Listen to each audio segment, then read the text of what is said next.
ಪ್ರೌಢಶಾಲೆ ಬೆಳಕನಹಳ್ಳಿಯಲ್ಲಿ ಸಹಶಿಕ್ಷಕಿಯಾಗಿ ಸೇವೆಯನ್ನು ಸಲ್ಲಿಸ್ತಾ ಇದ್ದೀನಿ. ಪ್ರೀತಿಯ ವಿದ್ಯಾರ್ಥಿಗಳೇ, ತಮಗೆಲ್ಲರಿಗೂ ಕೂಡ ತರಗತಿಗೆ ಸ್ವಾಗತ. ಇಂದು ನಾವು 10ನೇ ತರಗತಿಯ ಸಮಾಜ ವಿಜ್ಞಾನ ವಿಷಯದ 4ನೇ ಭಾಗವಾಗಿರುವಂತಹ ಭೂಗೋಳಶಾಸ್ತ್ರ, ಈ ಒಂದು ವಿಭಾಗದ 2ನೇ ಅಧ್ಯಾಯವಾಗಿರುವಂತಹ ಭಾರತದ ಮೇಲ್ಮೈ ಲಕ್ಷಣಗಳು, ಈ ಒಂದು ಅಧ್ಯಾಯವನ್ನು ಕುರಿತು ಇಂದಿನ ತರಗತಿಯಲ್ಲಿ ನಾವು 3 ಪ್ರಮುಖ ಫಲಿತಾಂಶಗಳನ್ನು ತಿಳ್ಕೋಬೇಕಾಗಿದೆ.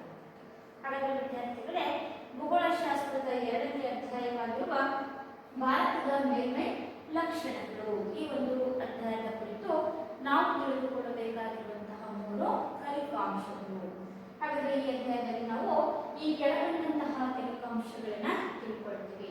ಒಂದನೇದಾಗಿ ಭಾರತದ ಭೂಸ್ವರೂಪಗಳ ಸಾಮಾನ್ಯ ಲಕ್ಷಣಗಳು, ಹಾಗೆ ಭಾರತದ ಪ್ರಾಕೃತಿಕ ವಿಭಾಗಗಳು, ಹಾಗೆ ಪ್ರಾಕೃತಿಕ ವಿಭಾಗಗಳ ಪ್ರಾಮುಖ್ಯತೆಗಳೇನು ಅನ್ನೋದನ್ನ ಇಂದಿನ ತರಗತಿಯಲ್ಲಿ ನಾವು ತಿಳ್ಕೋಬೇಕಾಗಿರುವಂತಹ ಪ್ರಮುಖ ಫಲಿತಾಂಶಗಳು. ವಿದ್ಯಾರ್ಥಿಗಳೇ, ನಮಗೆಲ್ಲ ಗೊತ್ತಿರುವ ಹಾಗೆ ಭಾರತವನ್ನ ಒಂದು ವಿಶಾಲವಾದಂತಹ ದೇಶ ಅಂತೇಳಿ ಕರೀತೀವಿ. ಯಾಕೆ ಭಾರತವನ್ನು ಒಂದು ವಿಶಾಲವಾದಂತಹ ದೇಶ ಅಂತ ಕರೀತೀವಿ ಅಂತಂದ್ರೆ, ಭಾರತವು ತನ್ನದೇ ಆದಂತಹ ವಿವಿಧ ಭೂಸ್ವರೂಪಗಳನ್ನ ಒಳಗೊಂಡಿರುವಂತಹ ರಾಷ್ಟ್ರವಾಗಿದೆ. ಹಾಗೆ ಭಾರತದಲ್ಲಿ ಬಹುಮುಖ್ಯವಾಗಿ ಕೇವಲ ವಿವಿಧ ಭೂಸ್ವರೂಪಗಳನ್ನಷ್ಟೇ ಅಲ್ಲದೆ ನಾವು ಭಾರತದಲ್ಲಿ ಹಲವಾರು ಪರ್ವತಗಳನ್ನ, ಪ್ರಸ್ಥಭೂಮಿಗಳನ್ನ ಹಾಗೂ ಮೈದಾನ ಮತ್ತು ಕರಾವಳಿ ಮೈದಾನಗಳನ್ನು ಕೂಡ ಒಳಗೊಂಡಿರೋದನ್ನ ನೋಡ್ತಾ ಇದ್ದೀವಿ. ನಾವು ಈ ಚಿತ್ರದಲ್ಲಿ ನೋಡಿರುವ ಹಾಗೆ ಪರ್ವತಗಳನ್ನ ನೋಡ್ತಾ ಇದ್ವಿ, ಪ್ರಸ್ಥಭೂಮಿಗಳನ್ನ ನೋಡ್ತಾ ಇದ್ವಿ, ಮೈದಾನ ಪ್ರದೇಶಗಳನ್ನ ನೋಡ್ತಾ ಇದ್ವಿ, ಹಾಗೆ ಸಮುದ್ರ ತೀರವನ್ನು ಹೊಂದಿರುವಂತಹ ಹಲವಾರು ಕರಾವಳಿ ಮೈದಾನ ಪ್ರದೇಶಗಳನ್ನು ಕೂಡ ನಾವು ಭಾರತದಲ್ಲಿ ನೋಡ್ತಾ ಇರುವಂತಹದ್ದು. ಹಾಗೆ ನಮ್ಮ ದೇಶವೇನಿದೆ, ನಮ್ಮ ದೇಶವು ಹಲವಾರು ನದಿ ವ್ಯವಸ್ಥೆಗಳನ್ನ, ವಿವಿಧ ರೀತಿಯ ವಾಯುಗುಣವನ್ನ ಹಾಗೂ ಸ್ವಾಭಾವಿಕ ಸಸ್ಯವರ್ಗ, ಕೃಷಿ, ಸಾರಿಗೆ ಹಾಗೂ ಜನಸಂಖ್ಯೆ ಹಂಚಿಕೆಯ ಮೇಲೆ ಮೊದಲಾದವುಗಳ ಮೇಲೆ ಏನಾಗ್ತಾ ಇದೆ, ಪ್ರಭಾವ ಬೀರ್ತಾ ಇದೆ. ವಿವಿಧ ರೀತಿಯ ಭೂಸ್ವರೂಪಗಳನ್ನು ಒಳಗೊಂಡಿರೋದು ಪರ್ವತಗಳು, ಹಾಗೆ ಕರಾವಳಿ ತೀರ ಪ್ರದೇಶಗಳು ಮತ್ತು ಮೈದಾನ ಪ್ರದೇಶಗಳನ್ನು ಒಳಗೊಂಡಿರೋದ್ರಿಂದ ಇವೆಲ್ಲವೂ ಕೂಡ ನಮ್ಮ ದೇಶದ ನದಿ ವ್ಯವಸ್ಥೆಯ ಮೇಲೆ, ನಮ್ಮ ದೇಶದ ವಾಯುಗುಣದ ಮೇಲೆ, ಸ್ವಾಭಾವಿಕ ಸಸ್ಯವರ್ಗಗಳ ಮೇಲೆ, ಕೃಷಿ ಹಾಗೂ ಸಾರಿಗೆ ವ್ಯವಸ್ಥೆಯ ಮೇಲೆ ಹಾಗೂ ನಮ್ಮ ಜನಸಂಖ್ಯೆಯ ಹಂಚಿಕೆ ಮೊದಲಾದವುಗಳ ಮೇಲೆ ಪ್ರಭಾವವನ್ನ ಬೀರ್ತಾ ಇರುವಂತಹದ್ದು. ಹಾಗೆ ನಾವು ಭಾರತದ ಪ್ರಾಕೃತಿಕ ವಿಭಾಗಗಳನ್ನ ನಾವು ನೋಡ್ತಾ ಬಂದ್ರೆ, ಭಾರತದ ಪ್ರಾಕೃತಿಕ ವಿಭಾಗಗಳನ್ನ ನಾವು ಮುಖ್ಯವಾಗಿ ಆ ಒಂದು ಮೇಲ್ಮೈ ಲಕ್ಷಣಗಳನ್ನ ಆಧರಿಸಿ 4 ವಿಭಾಗಗಳನ್ನಾಗಿ ನಾವು ಇದನ್ನ ವಿಭಾಗಿಸಿಕೊಂಡಿದ್ದೀವಿ. ಹಾಗಾದ್ರೆ ಭಾರತದ ಪ್ರಾಕೃತಿಕ ಲಕ್ಷಣಗಳು ಯಾವಪ್ಪ ಅಂತಂದ್ರೆ, ಯಾವ್ಯಾವುದನ್ನ ನಾವು ಪ್ರಮುಖವಾದಂತಹ ವಿಭಾಗಗಳನ್ನಾಗಿ ಮಾಡಿಕೊಂಡಿದ್ವಿ ಅಂತಂದ್ರೆ, ನಾವು ಮುಖ್ಯವಾಗಿ ನೋಡಬೇಕಾಗಿರುವಂತಹ ಮೊದಲನೇ ವಿಭಾಗ ಯಾವಪ್ಪ ಅಂತಂದ್ರೆ ಉತ್ತರದ ಪರ್ವತಗಳು ಅಂತೇಳಿ. ಈ ಭಾಗದಲ್ಲಿ ಕಾಣ್ತಾ ಇರುವಂತಹದ್ದೇನಿಲ್ಲ, ಇದನ್ನ ನಾವು ಉತ್ತರದ ಪರ್ವತಗಳು ಅಂತೇಳಿ ಮೊದಲನೇ ವಿಭಾಗವನ್ನು ಮಾಡಿಕೊಂಡಿದ್ವಿ. ಇದು ನಾವು ಮೇಲ್ಮೈ ಲಕ್ಷಣಗಳನ್ನ ಆಧರಿಸಿ ವಿಭಾಗಿಸಿಕೊಂಡಿರುವಂತಹ 4 ವಿಭಾಗಗಳು. ಇನ್ನು ಎರಡನೇದೇನಪ್ಪ ಅಂತಂದ್ರೆ ಉತ್ತರದಲ್ಲಿ ಕಂಡುಬರುವಂತಹ ಮೈದಾನಗಳು. ಈ ಒಂದು ಭಾಗವನ್ನು ನಾವೇನಂತ ಕರಿತೀವಿ, ಉತ್ತರದ ಮೈದಾನಗಳು ಅಂತೇಳಿ ಕರಿತೀವಿ. ಹಾಗೆ ದಕ್ಷಿಣಕ್ಕೆ ಬಂದಂತೆ ನಾವು ನೋಡಬೇಕಾಗಿರುವಂತಹದ್ದು ಅಂತಂದ್ರೆ ಇದನ್ನ ನಾವು ಪರ್ಯಾಯ ಪ್ರಸ್ಥಭೂಮಿ ಅಂತೇಳಿ ಕರಿತೀವಿ. ಈ ಒಂದು ಭಾಗ ಕಾಣಿಸ್ತಾ ಇದೆಯಲ್ಲ, ಇದನ್ನ ನಾವು ಪರ್ಯಾಯ ಪ್ರಸ್ಥಭೂಮಿ ಅಂತೇಳಿ ಕರಿತೀವಿ. ಹಾಗೆ ನಮ್ಮದೇ ಆದಂತಹ ಒಂದು ಕರಾವಳಿ ಮೈದಾನಗಳನ್ನು ಕೂಡ ಹಾಗೂ ಅಂಡಮಾನ್ ಮತ್ತು ನಿಕೋಬಾರ್ ದ್ವೀಪಗಳು ಹಾಗೂ ಲಕ್ಷದ್ವೀಪಗಳನ್ನು ಕೂಡ ನಾವಿಲ್ಲಿ ನೋಡ್ತಾ ಇದ್ದೀವಿ. ಹಾಗಾದ್ರೆ ವಿದ್ಯಾರ್ಥಿಗಳೇ, ಭಾರತದ ಮೇಲ್ಮೈ ಲಕ್ಷಣಗಳನ್ನು ಆಧರಿಸಿ ಭಾರತದ ಪ್ರಾಕೃತಿಕ ವಿಭಾಗಗಳನ್ನು ನಾವು 4 ವಿಭಾಗಗಳನ್ನಾಗಿ ವಿಭಾಗಿಸಿಕೊಂಡಿದ್ದೀವಿ. ಉತ್ತರದ ಮೈದಾನಗಳು, ಉತ್ತರದ ಪರ್ವತಗಳನ್ನು ನೋಡ್ತಾ ಇದ್ವಿ, ಉತ್ತರದ ಮೈದಾನಗಳು, ಪರ್ಯಾಯ ಪ್ರಸ್ಥಭೂಮಿ ಹಾಗೂ ಪೂರ್ವ ಮತ್ತು ಪಶ್ಚಿಮದಲ್ಲಿ ಕಂಡುಬರುವಂತಹ ಕರಾವಳಿ ಮೈದಾನಗಳು ಹಾಗೂ ಅಂಡಮಾನ್ ಮತ್ತು ನಿಕೋಬಾರ್ ದ್ವೀಪಗಳು ಮತ್ತು ಲಕ್ಷದ್ವೀಪಗಳನ್ನು ನಾವಿಲ್ಲಿ ನೋಡ್ತಾ ಇರುವಂತಹದ್ದು. ಹಾಗೆ ನಾವು ಒಂದೊಂದಾದಂತಹ ಒಂದು ಪ್ರಾಕೃತಿಕ ವಿಭಾಗಗಳನ್ನ ನಾವು ವಿವರಿಸ್ತಾ ಹೋದ್ರೆ, ಮೊದಲನೆಯದಾಗಿ ನಾವು ನೋಡಬೇಕಾಗಿರುವಂತಹ ಮೊದಲನೇ ಪ್ರಾಕೃತಿಕ ವಿಭಾಗ ಅಂತಂದ್ರೆ ಉತ್ತರದ ಪರ್ವತಗಳು ಅಂತ ಕರಿತೀವಿ. ಈ ಉತ್ತರದ ಪರ್ವತಗಳು ಇವು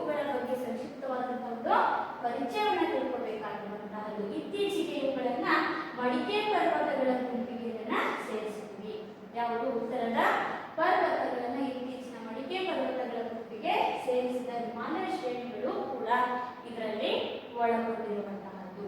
ಹಾಗಾದ್ರೆ ಉತ್ತರದ ಪರ್ವತ ಒಂದು ವ್ಯವಸ್ಥೆ ಹೇಗಿದೆ ಅಂದ್ರೆ ಉತ್ತರದ ಪರ್ವತ ಶ್ರೇಣಿಯನ್ನ ಎಲ್ಲಿಂದ ಎಲ್ಲಿಯವರೆಗೆ ನಾವು ವಿಸ್ತಾರಗೊಂಡಿದೆ ಅಂತ ಹೇಳಿ ಹೇಳ್ತೀವಪ್ಪ ಅಂತಂದ್ರೆ ಇವು ಭಾರತದ ಉತ್ತರದ ಗಡಿಗೆ ಹೊಂದಿಕೊಂಡಂತೆ ಹಬ್ಬಿರುವಂತಹ ಅವಿಚ್ಛಿನ್ನವಾದಂತಹ ಪರ್ವತ ಸರಣಿಗಳು ಅಂತೇಳಿ ನಾವು ಇದನ್ನ ಗುರುತಿಸ್ತಾ ಇದ್ದೀವಿ. ಹಾಗೆ ಪ್ರಪಂಚದಲ್ಲೇ ಎತ್ತರವಾಗಿದ್ದು ಅತ್ಯಂತ ಎತ್ತರವಾದಂತಹ ಶಿಖರಗಳನ್ನ, ಆಳವಾದಂತಹ ಕಣಿವೆಗಳನ್ನ ಹಾಗೂ ಕಂದರಗಳನ್ನ, ಹಿಮನದಿಗಳನ್ನ ಹಾಗೂ ಪರ್ವತ ಘಾಟಿಗಳನ್ನ ಒಳಗೊಂಡಿರುವಂತಹ ಒಂದು ಮೆಲ್ಲಿ ಲಕ್ಷಣ ಅಂತಂದ್ರೆ ಅದು ಉತ್ತರದ ಪರ್ವತಗಳು.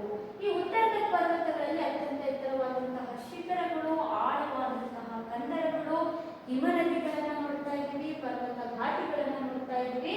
ಹಾಗೆ ಆಳವಾದಂತಹ ಕಡಿಮೆ ಪ್ರದೇಶಗಳನ್ನು ಕೂಡ ನಾವು ಉತ್ತರದ ಮೈದಾನ ಪ್ರದೇಶಗಳಲ್ಲಿ, ಉತ್ತರದ ಪರ್ವತ ಪ್ರದೇಶಗಳಲ್ಲಿ ನಾವು ಕಾಣ್ತಾ ಇದ್ದೀವಿ. ಹಾಗೆ ಉತ್ತರದ ಪರ್ವತಗಳಲ್ಲಿ ನಾವು ಹೇಳ್ತಾ ಹೋದ್ರೆ ಭಾರತದಲ್ಲಿ ಅವು ಪಶ್ಚಿಮದಲ್ಲಿ ಎಲ್ಲಿಂದ ಎಲ್ಲಿಯವರೆಗೆ ನಡ್ಕೊಂಡಿವೆ ಅಂತಂದ್ರೆ ಪಶ್ಚಿಮದಲ್ಲಿ ಸಿಂಧೂ ಕಂದರದಿಂದ ಪೂರ್ವದಲ್ಲಿ ಬ್ರಹ್ಮಪುತ್ರ ನದಿಯಲ್ಲಿ ಉತ್ತರದ ಪರ್ವತ ಪ್ರದೇಶಗಳು ಎಲ್ಲಿಂದ ಎಲ್ಲಿಯವರೆಗೆ ಹರಡಿಕೊಂಡಿದ್ದಾರೆ ಅಂತಂದ್ರೆ ಪಶ್ಚಿಮದಲ್ಲಿರುವಂತಹ ಏನು ನಾವು ಸಿಂಧೂ ನದಿಯ ಕಂದರಗಳು ಅಂತ ಕರಿತೀವಿ, ಆ ಸಿಂಧೂ ನದಿಯ ಕಂದರದಿಂದ ಹಿಡಿದು ಬ್ರಹ್ಮಪುತ್ರ ನದಿಯಲ್ಲಿರುವಂತಹ ಪೂರ್ವದಲ್ಲಿರುವಂತಹ ಬ್ರಹ್ಮಪುತ್ರ ನದಿಯ ಕಂದರವರೆಗೂ ಕೂಡ ಸುಮಾರು 2004 ಕಿಲೋಮೀಟರ್ ಉದ್ದವಾಗಿದೆ ಅಂತ ಹೇಳಿ. ಹಾಗಾದರೆ ಉತ್ತರದ ಪರ್ವತಗಳು ಪಶ್ಚಿಮದ ಸಿಂಧೂ ಕಂದರದಿಂದ ಹಿಡಿದು ಪೂರ್ವದಲ್ಲಿರುವಂತಹ ಬ್ರಹ್ಮಪುತ್ರ ನದಿಯ ಕಂದರದವರೆಗೂ ಕೂಡ 2400 ಕಿಲೋಮೀಟರ್ನಷ್ಟು ಉದ್ದವಾಗಿದೆ ಅಂತ ಹೇಳಿ ಗುರುತಿಸ್ತಾ ಇದ್ವಿ. ಇನ್ನು ನಾವು ಇವುಗಳ ಅಗಲವನ್ನು ನೋಡ್ತಾ ಬಂದ್ವಿ. ಉದ್ದ ನಾವು 2400 ಕಿಲೋಮೀಟರ್ ಅಂತ ಹೇಳಿದ್ವಿ ಸಿಂಧೂ ನದಿಯಿಂದ ಹಿಡಿದು ಬ್ರಹ್ಮಪುತ್ರ ನದಿಯವರೆಗೆ. ಹಾಗಾದ್ರೆ ಈ ಉತ್ತರದ ಪರ್ವತಗಳ ಒಂದು ಅಗಲ ಎಷ್ಟಿದೆ ಅಂತಂದ್ರೆ ಇದರ ಅಗಲವು 240ರಿಂದ ಹಿಡಿದು 320 ಕಿಲೋಮೀಟರ್. ಇದು ಪಶ್ಚಿಮದಲ್ಲಿ ಅಗಲವಾಗಿದ್ದು ಪೂರ್ವದ ಕಡೆ ಹೋದಂತೆ ಏನಾಗ್ತಾ ಇದೆ, ಇಲ್ಲಿ ಕಿರಿದಾಗಿದೆ. ನೋಡಿ ಈ ಭಾಗ ಕಾಣಿಸ್ತಾ ಇದೆ ಅಲ್ವಾ, ಈ ಭಾಗ ಏನಿದೆ ಅಂತಂದ್ರೆ ಅಗಲವಾಗಿದೆ. ಪಶ್ಚಿಮ ಭಾಗದಲ್ಲಿ ಅಗಲವಾಗಿದ್ದು ಪೂರ್ವದ ಕಡೆ ಹೋದಂತೆ ಏನಾಗಿದೆ, ಇದರ ಅಗಲದ ಪ್ರಮಾಣ ಚಿಕ್ಕದಾಗಿದೆ. ಅಂದ್ರೆ ಪಶ್ಚಿಮದಲ್ಲಿ ಅಗಲವಾಗಿದ್ದು ಪೂರ್ವದ ಕಡೆ ಹೋದಂತೆ ಏನಾಗಿದ್ರೆ ಕಿರಿದಾಗಿದ್ದಾರೆ, ಅಂದ್ರೆ ಸಣ್ಣ ಪ್ರಮಾಣದಲ್ಲಿ ತನ್ನ ಒಂದು ಅಗಲತೆಯನ್ನ ಹೊಂದಿರುವಂತಹದ್ದು. ಹಾಗಾದ್ರೆ ಉದ್ದ ಎಷ್ಟಿದೆ ಅಂತಂದ್ರೆ 2400 ಕಿಲೋಮೀಟರ್ನಷ್ಟು ಉದ್ದವಾಗಿದ್ರೆ ಅಗಲ ಎಷ್ಟಿದೆ ಅಂತಂದ್ರೆ ಪೂರ್ವದಲ್ಲಿ ನಾವು ಇದರ ಅಗಲತೆಯನ್ನು ನೋಡ್ತಾ ಬರ್ತೀವಿ. ಅಗಲ ಪೂರ್ವದಲ್ಲಿ ಜಾಸ್ತಿ ಇದೆ, ಪಶ್ಚಿಮದಲ್ಲಿ ಜಾಸ್ತಿ ಇದೆ, ಪೂರ್ವಕ್ಕೆ ಹೋದಂತೆ ಅದರ ಅಗಲತೆ ಕಡಿಮೆ ಆಗಿದೆ. ಅಂದ್ರೆ 2240ರಿಂದ 320 ಕಿಲೋಮೀಟರ್ ಅಗಲತೆಯನ್ನು ಉತ್ತರದ ಪರ್ವತಗಳು ಒಳಗೊಂಡಿರುವಂತಹದ್ದು.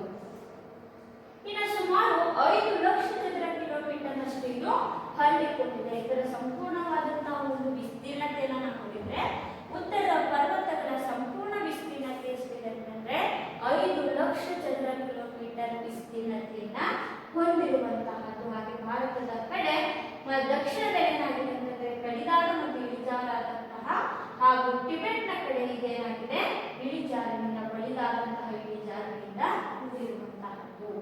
ಇದು ನಮ್ಮ ಭಾರತದ ಒಂದು ಪ್ರಾಕೃತಿಕ ವಿಭಾಗಗಳಲ್ಲಿ ಕಂಡುಬರುವಂತಹ ಮೊದಲನೇ ವಿಭಾಗವಾಗಿರುವಂತಹ ಉತ್ತರದ ಪರ್ವತಗಳ ಒಂದು ಸಣ್ಣ ಪರಿಚಯವನ್ನ ಮಾಡಿಕೊಂಡ್ವಿ. ಇನ್ನು ಉತ್ತರದ ಪರ್ವತಗಳೇನಿದೆ ಇವು ಹಿಮಾಲಯ ಪರ್ವತ ಶ್ರೇಣಿಗಳಲ್ಲಿ ನಾವು ಇದನ್ನ 3 ಸಮಾನಾಂತರ ಶ್ರೇಣಿಗಳಲ್ಲಿ ವಿಭಾಗವನ್ನು ಮಾಡ್ಕೊಂಡಿದ್ದೀವಿ.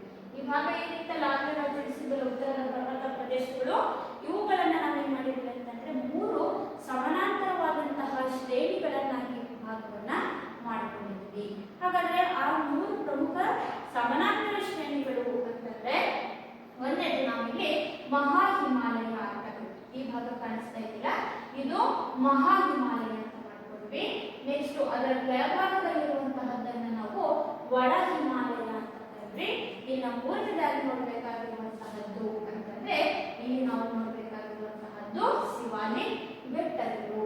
ಹಾಗೆ ಉತ್ತರದ ಪರ್ವತ ಸರಣಿಗಳನ್ನ ನಾವು 3 ಸಮಾನಾಂತರ ಸರಣಿಗಳನ್ನಾಗಿ ವಿಭಾಗಿಸಿಕೊಂಡಿದ್ವಿ. ಒಂದನೇದು ಮಹಾ ಹಿಮಾಲಯ, ಎರಡನೇದು ಒಳ ಹಿಮಾಲಯ,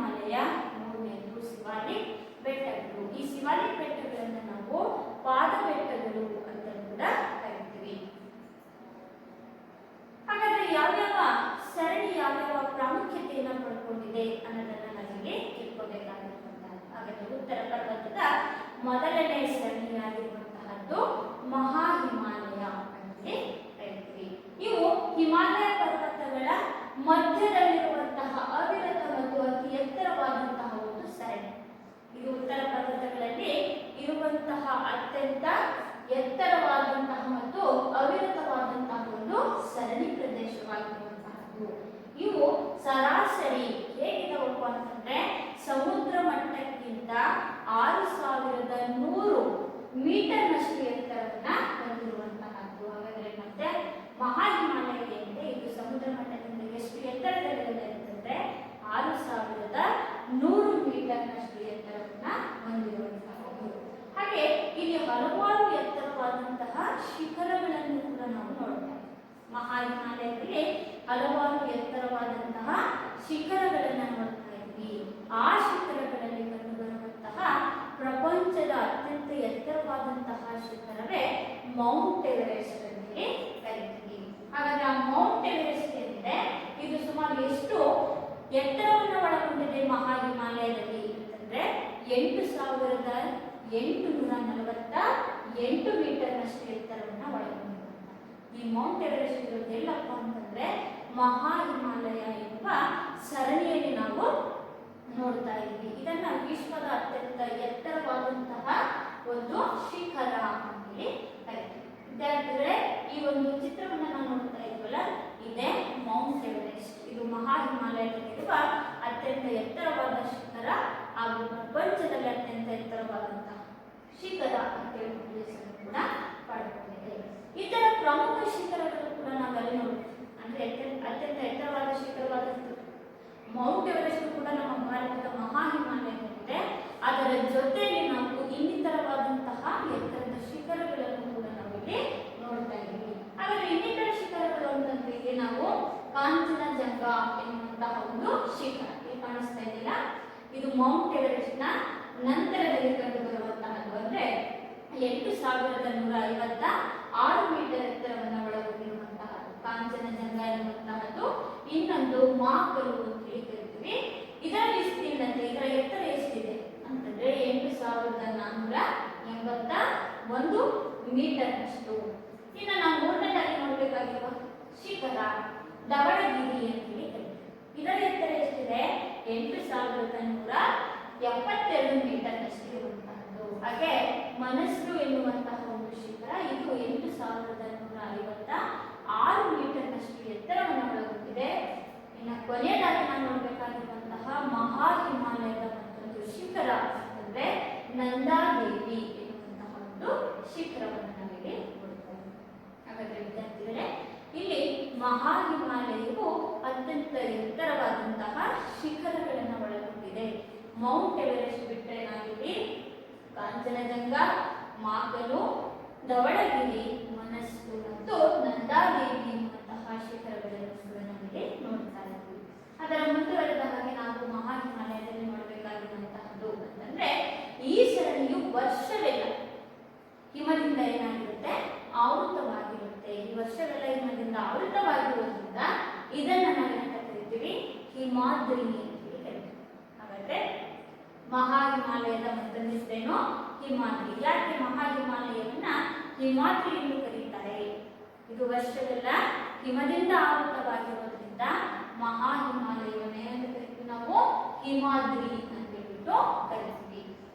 ಹಾಗೆ ಇದು ಅನೇಕ ಹಿಮ ನದಿಗಳ ಉಗಮ ಸ್ಥಾನ ಕೂಡ ಹೌದು. ಹಲವಾರು ಹಿಮ ನದಿಗಳನ್ನು ಕೂಡ ಒಳಗೊಂಡಿದೆ. ಆ ಹಿಮ ನದಿಗಳ ಉಗಮ ಸ್ಥಾನವೂ ಕೂಡ ನಾವು ಇಲ್ಲಿ ನೋಡ್ತೀವಿ ಮಹಾ ಹಿಮಾಲಯ ಪರ್ವತ ಪ್ರದೇಶಗಳಲ್ಲಿ ನೋಡ್ತೀವಿ. ಹಾಗಾದ್ರೆ ಅಲ್ಲಿ ಕಂಡುಬರುವಂತಹ ಪ್ರಮುಖ ಹಿಮ ನದಿಗಳು ಅಂತಂದ್ರೆ ಗಂಗೋತ್ರಿ ಮತ್ತು ಯಮುನೋತ್ರಿ. ಇವೆರಡು ಹಿಮ ನದಿಗಳ ಉಗಮ ಸ್ಥಾನವನ್ನು ಹೊಂದಿರುವಂತಹ ಚಿತ್ರಗಳು. ಹಾಗಾದ್ರೆ ಮಹಾ ಹಿಮಾಲಯ ಅಥವಾ ಹಿಮಾದ್ರಿಯಲ್ಲಿರುವಂತಹ ಎರಡು ಹಿಮ ನದಿಗಳ ಉಗಮ ಸ್ಥಾನ ಅಂತಂದ್ರೆ ಗಂಗೋತ್ರಿ ಮತ್ತು ಯಮುನೋತ್ರಿ ಹಿಮ ನದಿಗಳು ಕೂಡ ನಮಗೆ ನೋಡ್ತಾ ಇದ್ದೀವಿ. ಇಲ್ಲಿ ಅನೇಕ ಪರ್ವತ ಘಾಟಿಗಳು ಕೂಡ ಇದೆ ಅಲ್ವಾ? ಹಲವಾರು ಪರ್ವತ ಘಾಟಿಗಳು ಕೂಡ ಇರುವಂತಹದ್ದು. ಗುರ್ಜಿಲ್ ಎನ್ನುವಂತಹದ್ದು, ಜೋಜಿಲಾ ಮತ್ತು ಚಿಕ್ಲಾ ಎನ್ನುವಂತಹ ಹಲವಾರು ಈ ಪರ್ವತ ಘಾಟಿಗಳನ್ನು ಕೂಡ ನಾವಿಲ್ಲಿ ನೋಡ್ತಾ ಇದ್ದೀವಿ.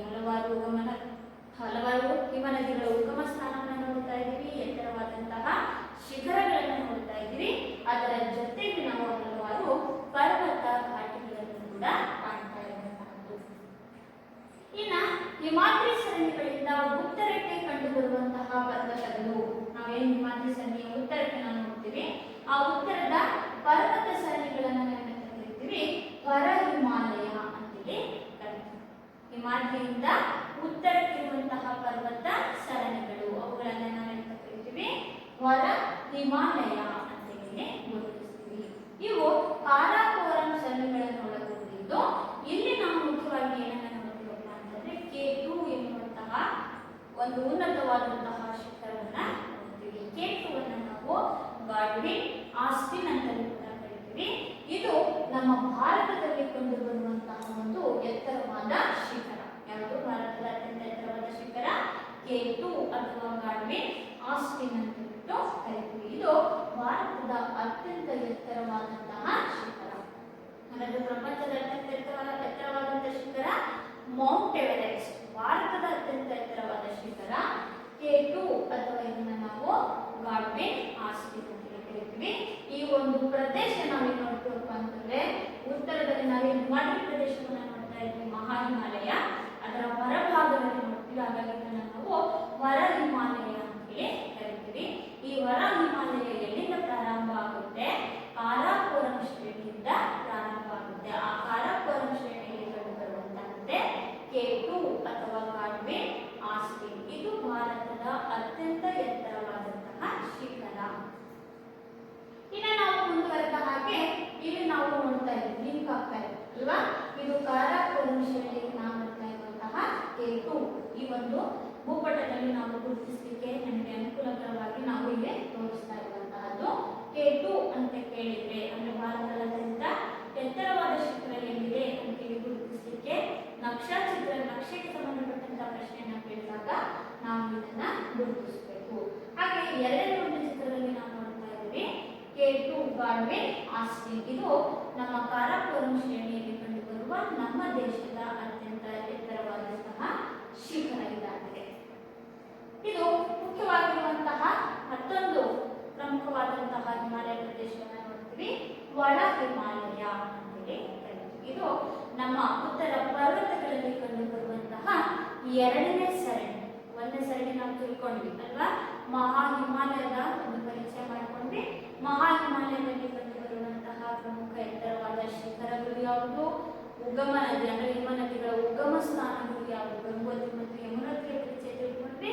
ಹಾಗೆ ಭಾರತದಲ್ಲಿ ಮಹಾ ಹಿಮಾಲಯದಲ್ಲಿ ಕಂಡುಬರುವಂತಹ ಪ್ರಮುಖ ಘಾಟಿಗಳನ್ನ ನಾವಿಲ್ಲಿ ತಿಳ್ಕೊಂಡ್ವಿ.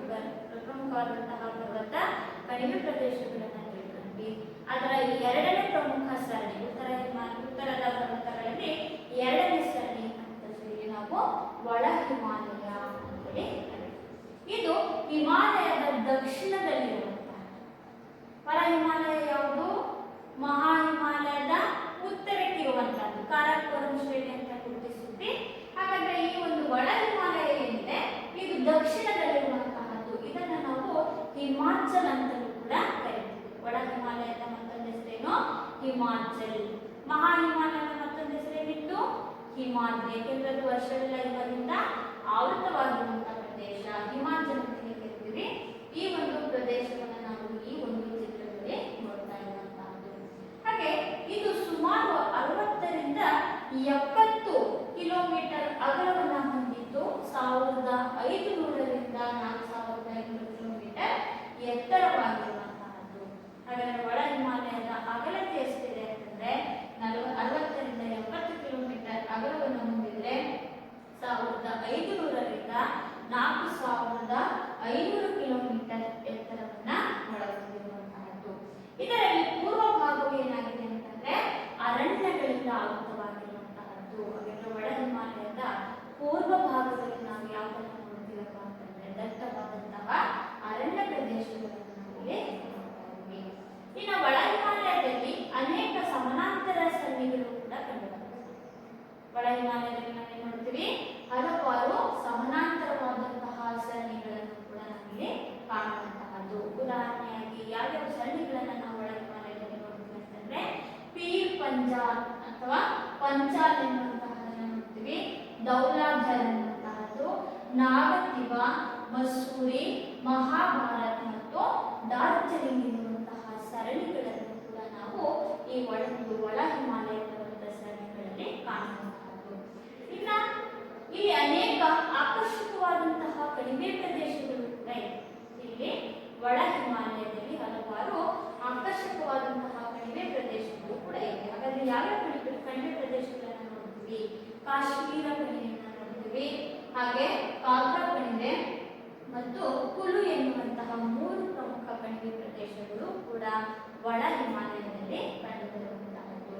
ಇದು ನಮ್ಮ ಒಂದು ಆಕರ್ಷಕವಾದಂತಹ ಒಳ ಹಿಮಾಲಯದಲ್ಲಿ ಕಂಡುಬರುವಂತಹ ಕಣಿವೆ, ಕಾಶ್ಮೀರ ಕಣಿವೆ ಹಾಗೂ ಕಾಗ್ರಾ ಕಣಿವೆ ಎನ್ನುವಂತಹದ್ದು.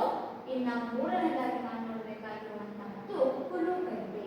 ಇವು ಒಳ ಹಿಮಾಲಯದಲ್ಲಿ ಕಂಡುಬರುವಂತಹ ಮೂರು ಪ್ರಮುಖ ಆಕರ್ಷಕವಾದಂತಹ ಕಣಿವೆ ಪ್ರದೇಶಗಳನ್ನು ನಾವಿಲ್ಲಿ ನೋಡ್ತಾ ಇದ್ವಿ. ಹಾಗೆ ಅನೇಕ ಆಕರ್ಷಕ ಗಿರಿಧಾಮಗಳು ಕೂಡ ಇಲ್ಲಿ ಒಳ ಹಿಮಾಲಯದಲ್ಲಿ ಕೇವಲ ಕಣಿವೆಗಳನ್ನಷ್ಟೇ ಅಲ್ಲದೆ ಆಕರ್ಷಕವಾದಂತಹ ಗಿರಿಧಾಮಗಳು ಕೂಡ ನಾವು ಒಳ ಹಿಮಾಲಯದಲ್ಲಿ ನೋಡ್ತಾ ಇದ್ವಿ. ಹಾಗಾದ್ರೆ ಯಾವ್ಯಾವ ಒಂದು ಇಲ್ಲಿ ಮುಖ್ಯವಾದಂತಹ ಆಕರ್ಷಕವಾದಂತಹ ಗಿರಿಧಾಮಗಳನ್ನ ನೋಡುತ್ತೇವಪ್ಪ ಅಂತಂದ್ರೆ ಮುಖ್ಯವಾಗಿ ಶಿಮ್ಲಾ. ಇದು ನಮ್ಮ ಒಳ ಹಿಮಾಲಯದಲ್ಲಿ ನಾವು ಕಂಡುತ್ತಾ ಇರುವಂತಹ ಮೊದಲನೆಯ ಪ್ರಮುಖ ಆಕರ್ಷಕ ಗಿರಿಧಾಮ ಯಾವುದು? ಶಿಮ್ಲಾ. ಇನ್ನು ಎರಡನೇದಾಗಿ ನಾವು ನೋಡಬೇಕಾಗಿರುವಂತಹದ್ದು ಮಸ್ಸೂರಿ. ಇದು ಕೂಡ ಒಳ ಹಿಮಾಲಯದಲ್ಲಿ ಆಕರ್ಷಕವಾಗಿ ಕಂಡುಬರ್ತಾ ಇರುವಂತಹ ಒಂದು ಗಿರಿಧಾಮ. ಇನ್ನು ಮೂರನೇದಾಗಿ ನೋಡಬೇಕಾಗಿರುವಂತಹದ್ದು ಅಂತಂದ್ರೆ ನೈನಿತಾಲ್. ಎಷ್ಟು ಸುಂದರವಾದಂತಹ ಆಕರ್ಷಕ ಗಿರಿಧಾಮಗಳನ್ನು ನಾವಿಲ್ಲಿ ನೋಡ್ತಾ ಇದ್ದೀವಿ. ಇನ್ನ ನಾಲ್ಕನೇದಾಗಿ ನಾವು ನೋಡ್ತಾ ಇರುವಂತಹದ್ದು ರಾಣಿಖೇತ್ ಎನ್ನುವಂತಹ ಒಂದು ಪ್ರಮುಖ ಗಿರಿಧಾಮ. ಹಾಗೆ ಡಾರ್ಜಿಲಿಂಗ್ ಎನ್ನುವಂತಹ ಒಂದು ಗಿರಿಧಾಮವನ್ನು ನೋಡ್ತಾ ಇದ್ವಿ. ಇನ್ನು ನಾವು ಮೂರನೇದಾಗಿ ನೋಡಬೇಕಾಗಿರುವಂತಹ ಈ ಒಂದು ಉತ್ತರ ಪರ್ವತದ ಮೂರನೇ ಸರಣಿಯೇ ಅದನ್ನು ನಾವು ಕರೀತೀವಿ ಶಿವಾಲಿಕ್ ಬೆಟ್ಟಗಳು ಅಂತೇಳಿ ಕರೀತೀವಿ. ಹಾಗಾದ್ರೆ ಈ ಶಿವಾಲಿಕ್ ಬೆಟ್ಟಗಳಿದೆ ಇದು ಹಿಮಾಲಯದ ಹೊರಗಿನ ಅಥವಾ ಪಾದಭಾಗದ ಸರಣಿಗಳಾಗಿರೋದ್ರಿಂದ ಪ್ರಧಾನ ಹಿಮಾಲಯದ ದಕ್ಷಿಣ ಭಾಗದಲ್ಲಿದೆ ಅಂತೇಳಿ ಕರೀತೀವಿ. ಶಿವಾಲಿಕ್ ಬೆಟ್ಟಗಳನ್ನು ನಾವು ಪಾದ ಬೆಟ್ಟಗಳು ಅಂತಲೂ ಕೂಡ ಕರೀತೀವಿ. ಯಾಕೆ ಇದನ್ನು ನಾವು ಪಾದ ಬೆಟ್ಟಗಳು ಅಂತ ಕರಿತೀವಿ? ಇದು ಹಿಮಾಲಯದ ಹೊರಗಿನ ಅಥವಾ ಪಾದಭಾಗದ ಸರಣಿಗಳು ಅಂದ್ರೆ ಕೆಳಭಾಗದಲ್ಲಿ ಕಂಡುಬರುವಂತಹ ಸರಣಿಗಳಾಗಿವೆ. ಹಾಗಾಗಿ ಇವುಗಳನ್ನು ನಾವು ಅಂತ ಕರಿತೀವಿ ಪ್ರಧಾನ ಹಿಮಾಲಯದ ದಕ್ಷಿಣದಲ್ಲಿ ಕಂಡುಬರುವ ಪಾದ ಬೆಟ್ಟಗಳು ಅಥವಾ ಶಿವಾಲಿಕ್ ಬೆಟ್ಟಗಳು ಅಂತೇಳಿ ಪರಿಚಯಿಸ್ತೀವಿ. ಕಡಿಮೆ ಎತ್ತರವುಳ್ಳಂತಹ ಹಿಮಾಲಯದ ಭಾಗಗಳಾಗಿದ್ದು ಎತ್ತರ ಎಷ್ಟಿದೆ ಇದರದ್ದು ಅಂತಂದ್ರೆ 600ರಿಂದ 1500 ಮೀಟರ್ನಷ್ಟು ಎತ್ತರವನ್ನು ಒಳಗೊಂಡಿದೆ. ಅಗಲ ಇದು ಬಹಳಷ್ಟು ಕಡಿಮೆ ಅಂತಂದ್ರೆ ಕೇವಲ 15ರಿಂದ 150 ಕಿಲೋಮೀಟರ್ ಅಗಲತೆಯನ್ನು ಇದು ಹೊಂದಿರುವಂತಹದ್ದು. ಈ ಒಂದು ಪಾದ ಬೆಟ್ಟಗಳು ಎತ್ತರವೂ ಕೂಡ ಏನಾಗಿದೆ ಬಹಳ ಕಡಿಮೆ ಎತ್ತರವನ್ನು ಒಳಗೊಂಡಿರುವಂತಹ ಭಾಗ ಇದಾಗಿರುವಂತಹದ್ದು. ಇವು ಜಮ್ಮು ಕಾಶ್ಮೀರದಿಂದ ಅರುಣಾಚಲ ಪ್ರದೇಶದವರೆಗೂ ಕೂಡ ಹಬ್ಬಿಕೊಂಡಿರುವಂತಹದ್ದು. ಈ ಒಂದು ಭಾಗ ನಾವೇನು ನೋಡ್ತಾ ಇದ್ವಿ, ಇದು ಜಮ್ಮು ಕಾಶ್ಮೀರದಿಂದ ಅರುಣಾಚಲ ಪ್ರದೇಶದವರೆಗೂ ಕೂಡ ಹಬ್ಬಿಕೊಂಡಿರುವಂತಹ ಬೆಟ್ಟಗಳನ್ನ ನಾವು ಪಾದ ಬೆಟ್ಟಗಳು ಅಥವಾ ಶಿವಾಲಿಕ್ ಬೆಟ್ಟಗಳು ಅಂತೇಳಿ ಪರಿಚಯಿಸ್ತಾ ಇದ್ವಿ. ಇನ್ನು ನಾವು ಶಿವಾಲಿಕ್ ಬೆಟ್ಟಗಳನ್ನ ನೋಡ್ತಾ ಬಂದ್ರೆ ಅವು ಸಮತಟ್ಟಾದಂತಹ ತಳವುಳ್ಳ ಕಣಿವೆಗಳನ್ನ ಹೊಂದಿರುತ್ತೆ. ಆ ಸಮತಟ್ಟಾದಂತಹ ಒಂದು ಮುಖ್ಯವಾದಂತಹ ಒಂದು ಕಣಿವೆ ಏನಿದೆ, ಸಮತಟ್ಟಾದ ಆ ಒಂದು ಕಣಿವೆಯನ್ನು ಹೊಂದಿರುವಂತಹ ಪ್ರದೇಶವನ್ನು ನಾವು ಕರಿತೀವಿ ಡೂನ್ಗಳು ಅಥವಾ ಡೂನ್ಸ್ಗಳು ಅಂತೇಳಿ ಕರಿತೀವಿ. ಆಗ ಸಮತಟ್ಟಾದಂತಹ ತಳವುಳ್ಳ ಒಂದು ಭೂಭಾಗವನ್ನು ನಾವು ಕರಿತೀವಿ ಡೂನ್ಗಳು ಅಂತೇಳಿ ಕರಿತೀವಿ. ಉದಾಹರಣೆಗೆ ಡೆಹ್ರಾಡೂನ್ ಸಮತಟ್ಟಾದಂತಹ ತಳವುಳ್ಳ ಕಣಿವೆಯನ್ನ ಹೊಂದಿರುವಂತಹದ್ದು. ಆ ಒಂದು ಕಣಿವೆಗಳನ್ನ ನಾವು ಕರಿತೀವಿ ಡೂನ್ಸ್ ಅಂತ ಕರಿತೀವಿ. ಆ ಡೂನ್ಸ್ಗೆ ಉದಾಹರಣೆ ಯಾವುದು? ಡೆಹ್ರಾಡೂನ್ ಅಂತೇಳಿ ಕರಿತೀವಿ.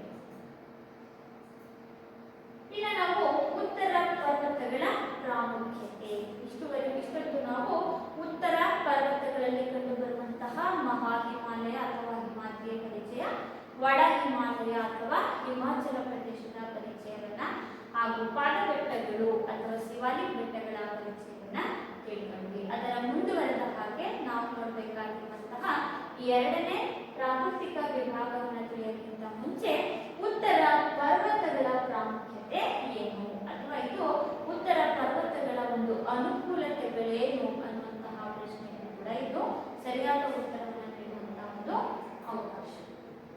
ಪರಕೀಯರ ದಾಳಿಯಿಂದ ಏನ್ ಮಾಡ್ತಾ ಇದೆ, ನಮ್ಮನ್ನ ರಕ್ಷಣೆಯನ್ನ ಮಾಡ್ತಾರೆ. ಉತ್ತರದ ಪರ್ವತ ಏನಿದೆ ಪ್ರಾಕೃತಿಕವಾಗಿ ನಮ್ಮ ಭಾರತ ದೇಶಕ್ಕೆ ರಕ್ಷಣೆಯನ್ನ ಕೊಡ್ತಾ ಇರುವಂತಹ ಒಂದು ಸ್ವಾಭಾವಿಕ ಲಕ್ಷಣಗಳಲ್ಲಿ ಒಂದಾಗಿರುವಂತಹ ಇದು ಪ್ರಕೃತಿ ದತ್ತವಾಗಿಯೇ ನಮಗೆ ಒದಗಿ ಬಂದಿರುವಂತಹ ಒಂದು ಅವಕಾಶ ಅಥವಾ ಸೌಕರ್ಯ ಅಂತ ನಾವು ಹಾಗಾಗಿ ಉತ್ತರ ಪರ್ವತಗಳೇನಿದೆ ಇದು ನಮ್ಮನ್ನ ಏನ್ ಮಾಡುತ್ತೆ ಅಂತಂದ್ರೆ ಪರಕೀಯರ ದಾಳಿಯಿಂದ ರಕ್ಷಣೆಯನ್ನ ಮಾಡುತ್ತೆ. ಅಂದ್ರೆ ವಿದೇಶಿಯರ ದಾಳಿಯನ್ನ ಮಾಡೋದ್ರಿಂದ ನಮಗೆ ಆಗುವಂತಹ ಅನಾಹುತವನ್ನ ತಪ್ಪಿಸುವಂತಹ ಒಂದು ಪ್ರಾಕೃತಿಕ ಗಡಿ ಅಂತಂದ್ರೆ ಅದು ಉತ್ತರದ ಪರ್ವತ ಪ್ರದೇಶಗಳು.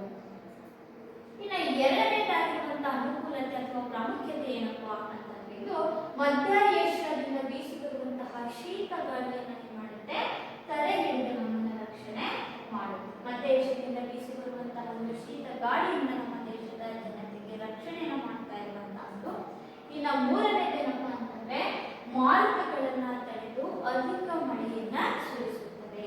ಉತ್ತರದ ಪರ್ವತ ಪ್ರದೇಶಗಳು ನಮ್ಮ ಒಂದು ನೈಋತ್ಯ ದಿಕ್ಕಿನಿಂದ ಬೀಸಿ ಬರುವಂತಹ ನಾವೇನು ಮಾರುತಗಳನ್ನು ಕರಿತೀವಿ ಆ ಮಾರುತಗಳನ್ನ ತಡೆ ಹಿಡಿದು ಭಾರತಕ್ಕೆ ಅಧಿಕ ಪ್ರಮಾಣದಲ್ಲಿ ಮಳೆಯನ್ನ ಸುರಿಸಲಿಕ್ಕೆ ಈ ಒಂದು ಉತ್ತರದ ಪರ್ವತಗಳು ನಮಗೆ ಅನುಕೂಲಕರವಾಗಿರುವಂತಹದ್ದು. ಇನ್ನು ನಾಲ್ಕನೇ ಪ್ರಮುಖ ಪ್ರಾಮುಖ್ಯತೆ ಏನಪ್ಪಾ ಅಂತಂದ್ರೆ ಇದು ಇಳಿಜಾರುಗಳಲ್ಲಿ ದತ್ತ ಕಾಡುಗಳನ್ನ ಒಳಗೊಂಡಿದೆ. ಹಿಮಾಲಯ ಪರ್ವತ ಪ್ರದೇಶಗಳು ಇವು ಸಮತಟ್ಟಾದಂತಹ ಕೆಲವೊಂದು ಪ್ರದೇಶಗಳಲ್ಲಿ ನಾವು ಭೂಭಾಗವನ್ನು ನೋಡ್ತಾ ಇರೋದ್ರಿಂದ ದಟ್ಟ ಅರಣ್ಯಗಳನ್ನು ಒಳಗೊಂಡಿದೆ. ಆ ಅರಣ್ಯಗಳು ವನ್ಯಜೀವಿಗಳಿಗೆ ಆಶ್ರಯ ತಾಣಗಳು ಕೂಡ ಆಗಿದೆ. ಅಷ್ಟೇ ಅಲ್ಲದೆ ಇಲ್ಲಿ ಮುಖ್ಯವಾದಂತಹ ಪ್ರವಾಸಿಗರ ಆಕರ್ಷಣೆಯ ಕೇಂದ್ರಗಳು ಕೂಡ ನಾವು ಉತ್ತರ ಪರ್ವತ ಪ್ರದೇಶಗಳಲ್ಲಿ ಕಾಣ್ತೀವಿ. ಇನ್ನ ನೆಲತೋಪದ ಬೆಳೆಗಳಿಗೆ ಇದು ಸೂಕ್ತವಾಗಿರುವಂತಹದ್ದು. ನಾವೇನು ಕಾಫಿ ಮತ್ತು ಚಹಾ ಅಂತ ಕರಿತೀವಿ ಆ ನೆಲತೋಪು ತೋಟಗಾರಿಕೆಗೆ ಸೂಕ್ತವಾದಂತಹ ಒಂದು ವಾಯುಗುಣ ಮಣ್ಣು ಮತ್ತು ಇಳಿಜಾರು ಪ್ರದೇಶಗಳನ್ನು ನಾವೇನು ನೋಡ್ತೀವಿ ಉತ್ತರದ ಪರ್ವತ ಪ್ರದೇಶಗಳಲ್ಲಿ ನೋಡ್ತಾ ಇದ್ದೀವಿ. ಹಾಗಾಗಿ ಅದು ನೆಲತೋಟದ ಬೆಳೆಗಳಿಗೆ ಸೂಕ್ತವಾಗಿದೆ. ಇನ್ನ ಖನಿಜಗಳ ಉಗ್ರಾಣ ಅಂದ್ರೆ ಉತ್ತರದ ಹಿಮಾಲಯ ಪರ್ವತ ಪ್ರದೇಶ ಅಥವಾ ಉತ್ತರದ ಪರ್ವತ ಪ್ರದೇಶಗಳೇನಿದೆ ಇದು ಹಲವಾರು ರೀತಿಯಲ್ಲಿ ಅಂದ್ರೆ ವಿವಿಧ ರೀತಿಯ ಖನಿಜ ಸಂಪನ್ಮೂಲಗಳನ್ನು ಒಳಗೊಂಡಿರೋದ್ರಿಂದ ಉತ್ತರದ ಪರ್ವತ ಪ್ರದೇಶಗಳನ್ನ ನಾವು ಖನಿಜಗಳ ಉಗ್ರಾಣ ಅಂತ ಕರೀತೀವಿ. ಉಗ್ರಾಣ ಅಂತಂದ್ರೆ ನಿಮಗೆ ಬಹಳಷ್ಟು ಆಳವಾಗಿ ಬಹಳಷ್ಟು ಅಪಾರ ಪ್ರಮಾಣದಲ್ಲಿ ಖನಿಜಗಳು ದೊರೆಯುವಂತಹ ಒಂದು ಸ್ಥಳ ಉತ್ತರದ ಪರ್ವತ ಪ್ರದೇಶಗಳಾಗಿವೆ. ಹಾಗೆ ಹಲವಾರು ನದಿಗಳ ಉಗಮ ಸ್ಥಾನಗಳು ಕೂಡ ಹೌದು. ಹಾಗೆ ನಾವು ಮಹಾಹಿಮಾಲಯದಲ್ಲಿ ನೋಡಿದ್ವಿ ಗಂಗೋತ್ರಿ ಮತ್ತು ಯಮುನೋತ್ರಿ ಹಿಮನದಿಗಳ ಉಗಮ ಸ್ಥಾನ ನಾವು ಈ ಒಂದು ಹಿಮಾಲಯ ಪರ್ವತ ಪ್ರದೇಶಗಳಲ್ಲಿ ನೋಡ್ತಾ ಇರೋದ್ರಿಂದ ಹಲವಾರು ನದಿಗಳ ಉಗಮ ಸ್ಥಾನವೂ ಕೂಡ ನಾವು ಪರ್ವತ ಪ್ರದೇಶಗಳಲ್ಲಿ ಕಾಣ್ತಾ ಇದ್ದೀವಿ. ಹಾಗಾಗಿ ಉತ್ತರದ ಪರ್ವತ ಪ್ರದೇಶಗಳೇನಿದೆ ಇವು ಆಳವಾದಂತಹ ಒಂದು ಕಣಿವೆಗಳನ್ನ ಇಳಿಜಾರುಗಳನ್ನ ಒಳಗೊಂಡಿರೋದ್ರಿಂದ ಹಾಗೂ ಹಲವಾರು ನದಿಗಳಲ್ಲಿ ಉಗಮವನ್ನ ಹೊಂದಿರೋದ್ರಿಂದ ಅವು ಏನ್ ಮಾಡ್ತಾವಪ್ಪ ಅಂತಂದ್ರೆ ಎತ್ತರದ ಪ್ರದೇಶದಿಂದ ಇಳಿಜಾರಿನ ಪ್ರದೇಶಗಳಿಗೆ ಧೂಮಿಕೆ ಹರಿದು ಹೋಗೋದ್ರಿಂದ ಅವು ಜಲಪಾತಗಳನ್ನು ಸೃಷ್ಟಿ ಮಾಡ್ತವೆ. ಆ ಜಲಪಾತ ನಮ್ಮ ದೇಶಕ್ಕೆ ಜಲವಿದ್ಯುತ್ ಉತ್ಪಾದನೆಗೆ ಅನುಕೂಲಕರವಾಗಿರುವಂತಹದ್ದು. ಹೀಗೆ ಹಲವಾರು ರೀತಿಯಲ್ಲಿ ನಮಗೆ ಉತ್ತರದ ಪರ್ವತಗಳು ಪ್ರಾಮುಖ್ಯತೆಯನ್ನ ಅಥವಾ ಅನುಕೂಲವನ್ನ ಮತ್ತು ಉಪಯೋಗವನ್ನ ಒದಗಿಸಿಕೊಟ್ಟವು. ಹಾಗಾಗಿ ಯಾವ್ಯಾವ ಉಪಯೋಗವನ್ನ ನಾವು ನೆನಪಿಟ್ಕೋಬಹುದು ಅಂತಂದ್ರೆ ಪರಕೀಯರ ದಾಳಿಯಿಂದ ನಮ್ಮನ್ನು ರಕ್ಷಣೆ ಮಾಡ್ತಾ ಇದೆ ಉತ್ತರದ ಪರ್ವತಗಳು. ಹಾಗೆ ಮಧ್ಯ ಏಷ್ಯಾದಿಂದ ಬೀಸಿ ಬರುವಂತಹ ಶೀತ ಗಾಳಿಗಳಿಂದ ನಮ್ಮನ್ನು ರಕ್ಷಣೆ ಮಾಡ್ತಾ ಇದೆ. ಹಲವಾರು ಖನಿಜಗಳ ಉಗ್ರಾಣ ಅಂದ್ರೆ ಅಪಾರವಾದಂತಹ ಖನಿಜ ಸಂಪತ್ತಲ್ಲಿ ದೊರೆಯುತ್ತಾ ಇದೆ.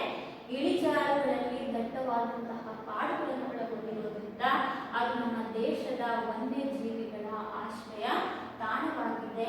ಹಲವಾರು ಪ್ರವಾಸಿಗರನ್ನ ತನ್ನತ್ತ ಇದು ಆಕರ್ಷಣೆಯನ್ನು ಮಾಡ್ತಾ ಇದೆ. ಜೊತೆಗೆ ಇಳಿಜಾರು ಹೊಂದಿರೋದ್ರಿಂದ ಹಲವಾರು ನದಿಗಳ ಉಗಮ ಸ್ಥಾನವನ್ನು ಒಳಗೊಂಡಿರೋದ್ರಿಂದ ಜಲವಿದ್ಯುತ್ ಉತ್ಪಾದನೆಗೆ ನಮಗೆ ಅನುಕೂಲವನ್ನು ಮಾಡಿಕೊಟ್ಟಿದೆ.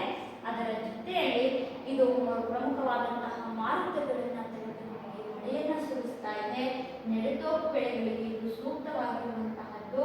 ಹಾಗೆ ಹಲವಾರು ನದಿಗಳ ಉಗಮ ಸ್ಥಾನವೂ ಕೂಡ ಉತ್ತರದ ಪರ್ವತ ಪ್ರದೇಶಗಳು ಅಂತೇಳಿ ನಮಗೆ ಗುರುತಿಸ್ತಾರೆ. ಈಗ ನಾವು ಮುಖ್ಯವಾಗಿ ನೋಡಬೇಕಾಗಿರುವಂತಹ ಎರಡನೇ ಪ್ರಮುಖವಾದಂತಹ ಒಂದು ಪ್ರಾಕೃತಿಕ ವಿಭಾಗ ಅಂತಂದ್ರೆ ಉತ್ತರದ ಮೈದಾನಗಳು ಅಂತ ನಮಗೆ ಗುರುತಿಸ್ತಾರೆ. ಹಾಗಾದ್ರೆ ಉತ್ತರದ ಮೈದಾನಗಳನ್ನ ನಾವು ನೋಡ್ತಾ ಬಂದ್ರೆ ಉತ್ತರದ ಮೈದಾನಗಳೇನಿದೆ ಇದು ಹಿಮಾಲಯ ಪರ್ವತಗಳು ಮತ್ತು ಪರ್ಯಾಯ ಪ್ರಸ್ಥಭೂಮಿಯ ನಡುವೆ ಬೀಸುತ್ತದೆ. ಈ ಒಂದು ಭಾಗ ಕಾಣಿಸ್ತಾ ಇದೆಯಲ್ಲ, ಈ ಒಂದು ಭಾಗವನ್ನು ನಾವೇನು ಗ್ರೀನ್ ಕಲರ್ ನೋಡ್ತಾ ಇದ್ದೀವಿ, ಹಸಿರು ಬಣ್ಣದಲ್ಲಿ ನೋಡ್ತಾ ಇದ್ದೀವಿ, ಈ ಒಂದು ಭಾಗವನ್ನು ನಾವು ಕರಿತೀವಿ ಉತ್ತರದ ಪರ್ವತಗಳು ಅಂತೇಳಿ ಕರೀತೀವಿ. ಈ ಉತ್ತರದ ಪರ್ವತಗಳೇನಿದೆ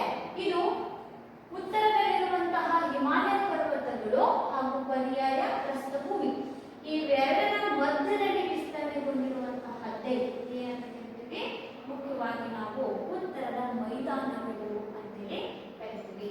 ಈ ಉತ್ತರದ ಮೈದಾನಗಳು ಸಟ್ಲೇಜ್, ಗಂಗಾ ಹಾಗೂ ಬ್ರಹ್ಮಪುತ್ರ ಈ ಮೂರು ನದಿಗಳ ಸಂಚಯನ ಕಾರಣದಿಂದ ರಚಿತವಾಗಿವೆ. ಹಾಗಾದರೆ ಉತ್ತರದ ಮೈದಾನಗಳು ಹೇಗೆ ರಚನೆವಾಗಿದೆ? ಉತ್ತರದಲ್ಲಿ ಹರಿಯುವಂತಹ ಸಿಂಧು, ಗಂಗಾ ಸಟ್ಲೇಜ್, ಗಂಗಾ ಹಾಗೂ ಬ್ರಹ್ಮಪುತ್ರ ನದಿಗಳ ಸಂಚಯನದಿಂದ ಅವು ಹರಿದು ತರುವಂತಹ ಒಂದು ಮೆಕ್ಕಲು ಮಣ್ಣಿನಿಂದ ರಚಿತವಾದಂತಹ ಒಂದು ಭೂಭಾಗವೇ ಉತ್ತರದ ಮೈದಾನಗಳು ಅಂತೇಳಿ ಕರೀತೀವಿ. ಉತ್ತರದ ಮೈದಾನಗಳು ಹಾಗೆ ಹೇಗೆ ರಚನೆವಾಗಿರುವಪ್ಪ ಅಂತಂದ್ರೆ ಸಟ್ಲೇಜ್, ಗಂಗಾ ಮತ್ತು ಬ್ರಹ್ಮಪುತ್ರ ನದಿಗಳ ಸಂಚಯನ ಕಾರಣದಿಂದ ರಚಿತವಾದ ಮೈದಾನಗಳೇ ಉತ್ತರದ ಮೈದಾನಗಳು. ಹಾಗೆ ಪ್ರಪಂಚದ ಅತಿ ವಿಶಾಲವಾದಂತಹ ಮೆಕ್ಕಲು ಮಣ್ಣನ್ನು ಹೊಂದಿರುವಂತಹ ಒಂದು ಮೈದಾನ ಪ್ರದೇಶ ಉತ್ತರದ ಮೈದಾನ ಪ್ರದೇಶಗಳು. ಇದು ವಿಶಾಲವಾದಂತಹ ಸಟ್ಲೇಜ್, ಗಂಗಾ ಮತ್ತು ಬ್ರಹ್ಮಪುತ್ರ ನದಿಗಳು ಹೊತ್ತು ತಂದಂತಹ ಸಂಚಯನ ಕಾರಣದಿಂದ ರಚಿತವಾದಂತಹ ಒಂದು ಮಣ್ಣು. ಯಾವ ಮಣ್ಣು ನಾವು ಸಂಚಯನ ಕಾರಣದಲ್ಲಿ ರಚನೆ ಹೊಂದಿರುತ್ತವೆ? ಮೆಕ್ಕಲು ಮಣ್ಣು. ಹಾಗಾಗಿ ವಿಶಾಲವಾದಂತಹ ಮೆಕ್ಕಲು ಮಣ್ಣನ್ನು ಹೊಂದಿರುವಂತಹ ಮೈದಾನ ಪ್ರದೇಶಗಳೇ ಉತ್ತರದ ಮೈದಾನ ಪ್ರದೇಶಗಳು. ಇಲ್ಲಿ ಹರಿಯುವಂತಹ ಪ್ರಮುಖ ಜೀವ ನದಿಗಳು ಅಂತ ಇದನ್ನ ಕರೀತೀವಿ. ಯಾವನ್ನ ಇಲ್ಲಿ ನಾವು ನೋಡ್ತಾ ಇರುವಂತಹ ಗಂಗಾ ಮತ್ತು ಬ್ರಹ್ಮಪುತ್ರ ನದಿಯನ್ನು ನಾವು ಜೀವ ನದಿಗಳು ಅಂತ ಕರೀತೀವಿ. ಯಾಕೆಂತಂದ್ರೆ ಇದು ಮಳೆಗಾಲದಲ್ಲಿ ಮಳೆ ನೀರಿನಿಂದ, ಬೇಸಿಗೆಯಲ್ಲಿ ಹಿಮ ಕರಗಿದ ನೀರಿನಿಂದ ತುಂಬಿ ಹರಿಯುವಂತಹದ್ದು. ಹಾಗಾಗಿ ಇವುಗಳನ್ನು ನಾವು ಜೀವ ನದಿಗಳು ಅಂತೇಳಿ ಗುರುತಿಸ್ತೀವಿ. ಹಾಗೆ ಉತ್ತರದ ಮೈದಾನಗಳ ಮೇಲೆ ಪೂರ್ವ ಮತ್ತು ಪಶ್ಚಿಮವಾಗಿ ಇವು ಎಷ್ಟು ಉದ್ದವಾಗಿ ಹರಡಿಕೊಂಡಿದ್ದಾವೆ ಅಂತಂದ್ರೆ ಇಲ್ಲಿ ನಾವು ನೋಡಬೇಕಾಗಿರುವಂತಹದ್ದು ಈ ಒಂದು ಭಾಗವನ್ನು ಪೂರ್ವ ಅಂತ ಕರೀತೀವಿ. ಪೂರ್ವದಿಂದ ಪಶ್ಚಿಮ ಮುಖವಾಗಿ ಇದರ ಒಂದು ಉದ್ದ ಎಷ್ಟಿದೆ ಅಂತಂದ್ರೆ 2500 ಕಿಲೋಮೀಟರ್ ವಿಸ್ತೀರ್ಣವನ್ನ ಹೊಂದಿರುವಂತಹದ್ದು ಉತ್ತರದ ಮೈದಾನ. ನಾವು ಇಲ್ಲಿ ಹಸಿರು ಬಣ್ಣದಲ್ಲಿ ನಾವು ಚಿತ್ರವನ್ನು ನೋಡ್ತಾ ಇದ್ವಿ ಪಟದಲ್ಲಿ. ಆ ಹಸಿರು ಬಣ್ಣವನ್ನು ಹರಡಿಕೊಂಡಿರುವಂತಹ ಭೂಭಾಗ ಇದೆ. ಇದಿಷ್ಟನ್ನು ಕೂಡ ನಾವೇನು ಕರೀತೀವಿ? ಉತ್ತರದ ಮೈದಾನಗಳು ಅಂತ ಕರೀತೀವಿ. ಇವು ಉತ್ತರದ ಮೈದಾನಗಳು ಸಟ್ಲೇಜ್, ಗಂಗಾ ಮತ್ತು ಬ್ರಹ್ಮಪುತ್ರ ನದಿಗಳು ಹೊತ್ತು ತರುವಂತಹ ಸಂಚಯನದಿಂದ ರಚಿತವಾದಂತಹ ಪ್ರಮುಖ ಮೈದಾನ ಪ್ರದೇಶ. ಇನ್ನು ಇದರ ಅಗಲ ಎಷ್ಟಿದೆ ಅಂತಂದ್ರೆ 240ರಿಂದ 340 ಕಿಲೋಮೀಟರ್ ಅಗಲತೆಯನ್ನು ಇದು ಒಳಗೊಂಡಿರುವಂತಹದ್ದು. ಹಾಗೆ ಸುಮಾರು 7 ಲಕ್ಷ ಚದರ ಕಿಲೋಮೀಟರ್ ಪ್ರದೇಶಗಳನ್ನು ಇದು ಆವರಿಸಿಕೊಂಡಿದೆ. ಅಂದ್ರೆ ಇದು ಸುಮಾರು ಒಟ್ಟು ವಿಸ್ತೀರ್ಣವನ್ನು ನೋಡಿದ್ರೆ ಇದು ಎಷ್ಟು ವಿಸ್ತೀರ್ಣತೆಯನ್ನ ಅಗಲತೆಯನ್ನು ಹೊಂದಿದೆ. ಉತ್ತರದ ಹಿಮಾಲಯ ಪರ್ವತಗಳು ಎಷ್ಟು ಪ್ರಮುಖವಾದಂತಹ ಸರಾಸರಿಯಾದಂತಹ ಒಂದು ಭೂ ವಿಸ್ತೀರ್ಣವನ್ನು ಹೊಂದಿದ್ದು 5 ಲಕ್ಷ ಚದರ ಕಿಲೋಮೀಟರ್ ಇದೆ. ಆದ್ರೆ ನಾವಿಲ್ಲಿ ನೋಡಬೇಕಾಗಿರುವಂತಹ ಉತ್ತರದ ಮೈದಾನಗಳಿದೆ ಇದರ ಒಟ್ಟು ವಿಸ್ತೀರ್ಣತೆ ಎಷ್ಟಿದೆ ಅಂತಂದ್ರೆ 7 ಲಕ್ಷ ಚದರ ಕಿಲೋಮೀಟರ್ ಪ್ರದೇಶವನ್ನು ಇದು ಆವರಿಸಿರುವಂತಹದ್ದು. ಹಾಗೆ ಸಮತಟ್ಟಾದಂತಹ ಒಂದು ಮೈದಾನವನ್ನ ಮತ್ತೆ ಇದರ ಮೇಲ್ಭಾಗದಲ್ಲಿ ಎಲ್ಲಿಯೂ ಕೂಡ ನಾವು ಇಲ್ಲಿ ಕಲ್ಲುಗಳನ್ನು ನೋಡಬಹುದು. ಅಂದ್ರೆ ಮೃದುವಾದಂತಹ ಮಣ್ಣನ್ನ, ಫಲವತ್ತಾದಂತಹ ಮಣ್ಣನ್ನ ಮಾತ್ರ ಇಲ್ಲಿ ನೋಡ್ತೀವಿ. ಆ ಎಲ್ಲಾ ಮಣ್ಣನ್ನು ಹೊಂದಿರುವಂತಹ ಒಂದು ಮೈದಾನ ಪ್ರದೇಶ ಇದೆ. ಈ ಒಂದು ಉತ್ತರದ ಮೈದಾನ ಪ್ರದೇಶಗಳು ಸಮತಟ್ಟಾಗಿದ್ದು ಎಲ್ಲೂ ಕೂಡ ಕಲ್ಲು ಅಥವಾ ಬಂಡೆಗಳನ್ನ ಒಳಗೊಳ್ಳದೆ ಕೇವಲ ಫಲವತ್ತಾದ ಮೆಕ್ಕಲು ಮಣ್ಣನ್ನು ಮಾತ್ರ ಒಳಗೊಂಡಿರುವಂತಹದ್ದು. ಹಾಗಾದ್ರೆ ಉತ್ತರ ಮೈದಾನದ ಒಂದು ಪ್ರಾಮುಖ್ಯತೆ ಏನು? ಯಾವ ಪ್ರಾಮುಖ್ಯತೆಯನ್ನು ಉತ್ತರದ ಮೈದಾನಗಳು ಅಥವಾ ಅನುಕೂಲಗಳನ್ನ ಅಥವಾ ಉಪಯೋಗಗಳನ್ನ ನಾವು ನೋಡ್ತೀವಿ ಉತ್ತರ ಮೈದಾನದಿಂದ ಅಂತಂದ್ರೆ ಇದು ಕೃಷಿಗೆ ಉಪಯುಕ್ತವಾಗಿರುವಂತಹ. ಯಾಕೆ ಕೃಷಿಗೆ ಇದು ಉಪಯುಕ್ತ? ಕೃಷಿಯಲ್ಲಿ ಹೆಚ್ಚು ಇಳುವರಿಯನ್ನು ಕೊಡುವಂತಹ ಒಂದು ಮಣ್ಣು ಅಂತಂದ್ರೆ ಅದು ಫಲವತ್ತಾದ ಮಣ್ಣು, ಮೆಕ್ಕಲು ಮಣ್ಣು.